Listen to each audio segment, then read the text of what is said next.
Kami, keluarga besar SMP Negeri 26 Padang, mengucapkan Selamat Hari Guru Nasional ke-70. Guru bermutu Indonesia maju.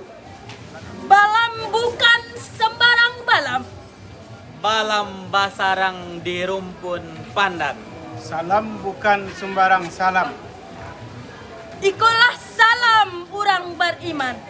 Assalamualaikum warahmatullahi wabarakatuh. Innal hamdalillah nahmaduhu wa nasta'inuhu wa nastaghfiruh wa na'udzu billahi min shururi anfusina wa min sayyiati a'malina. May yahdihillahu fala mudhillalah wa may yudlil fala hadiyalah. Asyhadu an la ilaha illallah wahdahu la syarikalah wa asyhadu anna Muhammadan abduhu wa rasuluh la nabiyya ba'da. Dewan Hakim yang arif lagi bijaksana. Pada kesempatan ini kami akan mensyarah dengan judul Membangun akhlak mulia. Menurut Undang-Undang Nomor 20 Tahun 2003 tentang Sistem Pendidikan Nasional, bahwa pendidikan nasional kita bertujuan agar berkembangnya peserta didik menjadi manusia yang beriman dan bertakwa kepada Tuhan Yang Maha Esa dan berakhlak mulia. Ya. Sebagaimana dijelaskan di dalam Al-Quran, dalam surat An-Nahl ayat 90 yang berbunyi, A'udzu billahi minasyaitonir rajim. Bismillahirrahmanirrahim. Innallaha ya'muru bil adli wal ihsan wa ita'i dzil qurba wa yanha 'anil fahsya'i wal munkari wal baghi ya'idukum la'allakum tadhakkarun. Shadaqallahul azim.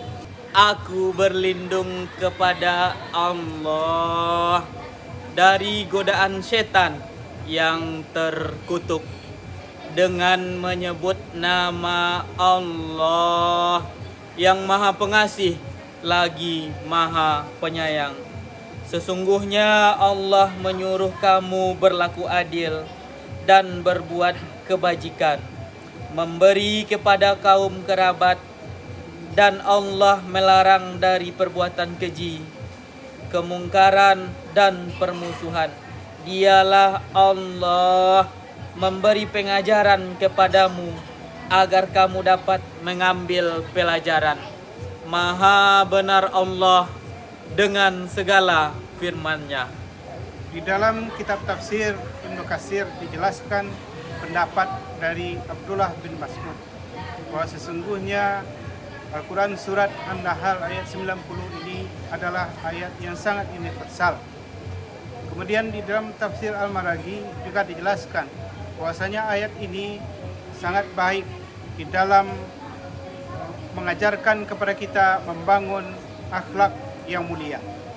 Dalam surat An-Nahl ayat 90 ini ada 3 suruhan dan 3 larangan. Yang pertama, diperintahkan untuk berbuat adil, yaitu keadilan yang tidak saja bisa menimbang sama berat dan mengukur sama panjang, tetapi suatu keadilan yang bermuara pada hati nurani, memberikan kepada yang berhak sesuai dengan haknya yang harus diberikan. Keadilan yang tidak akan dipengaruhi oleh keinginan duniawi, keadilan yang tidak akan dipengaruhi oleh nasab dan keturunan, keadilan yang tidak akan dipengaruhi oleh tinggi atau rendahnya pangkat seseorang, keadilan yang tidak akan dipengaruhi oleh status sosial, kaya atau miskinnya seseorang. 2. Disuruh untuk berbuat ihsan. Di dalam tafsir Al-Azhar dijelaskan oleh Buya Hamka bahwa berbuat ihsan adalah setingkat lebih tinggi dari adil. Di mana dalam berbuat adil kita bisa memberi hukuman kepada orang sesuai dengan kesalahan yang diperbuatnya. Tetapi dalam berlaku ihsan kita bisa memaafkan orang yang berbuat salah. Di dalam hadis yang diriwayatkan oleh Imam Muslim, pada suatu hari malaikat Jibril mendatangi Rasulullah bertanya tentang ihsan ini. Fa akhbirni alal ihsan. Kemudian dijawab oleh Rasulullah, anta budallaha ka'annaka tarahu fa in lam takun tarahu fa innahu yaraka. Hendaklah engkau beribadat seolah-olah engkau melihat Allah. Kalaupun engkau tidak melihat Allah, tapi yakinlah Allah melihat engkau. Maka keadilan yang kita terapkan di tengah-tengah masyarakat, kita pastikan bahwa Allah menyaksikan kita dalam berlaku adil ini, sehingga keadilan tidak akan bisa ditukar oleh apapun. Yang ketiga, berbuat baik kepada kerabat terdekat kita. Kita diperintahkan Allah untuk mendahulukan berlaku adil dan berbuat ihsan ini kepada karib kerabat kita yang terdekat, yaitu anggota keluarga kita. Kemudian di tempat kita bekerja juga ada karib kerabat kita yang terdekat, kawan-kawan seprofesi dengan kita. Atau di sekolah kita ada siswa yang kita bina, yang kita didik. Maka di dalam melakukan keadilan dan berbuat ihsan, mari kita dahulukan kepada karib kerabat terdekat ini. Di dalam hadis juga diajarkan oleh Rasulullah bahwasanya apabila kita memberi kepada karib kerabat terdekat kita, kita akan mendapat 2 fadilah. Yang pertama adalah kita bisa mempererat silaturahim. Kemudian yang kedua adalah kita mendapat pahala dari kebaikan yang kita berikan. Kita dilarang untuk berlaku keji. Perbuatan keji adalah suatu perbuatan yang akan mendatangkan mudarat bagi diri kita yang melakukan atau bagi orang di sekeliling kita. Ini sangat dilarang oleh Allah SWT. Contohnya adalah berbuat zina, mabuk-mabukan. Ini akan merusak diri kita dan juga merusak orang lain. Akibat dari mabuk-mabukan ini tidak saja merusak kesehatan pribadi, tetapi juga merusak lingkungan di sekeliling kita. Yang selanjutnya, dilarang berbuat kemungkaran. Perbuatan mungkar adalah perbuatan yang tidak bisa diterima oleh akal sehat manusia. Umpamanya adalah kita mencuri, membunuh orang. Perbuatan yang sama sekali kalau dilakukan orang kepada kita, kita tidak bisa menerimanya. Begitu pula lah orang lain tidak bisa menerima kalau kita melakukan perbuatan mungkar ini. Selanjutnya, dilarang melakukan permusuhan.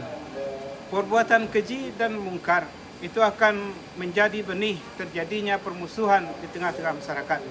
Maka mari pelihara diri kita dari berbuat keji dan mungkar, sehingga permusuhan di tengah masyarakat bisa kita atasi, bisa kita hilangkan.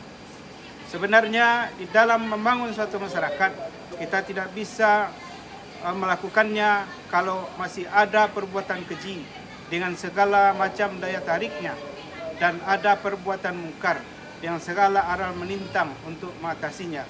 Suatu masyarakat yang baik akan bisa kita bangun dengan berbuat adil dan berbuat ihsan. Dan keduanya mari kita dahulukan pada keluarga dekat kita sendiri. Assalamualaikum warahmatullahi wabarakatuh.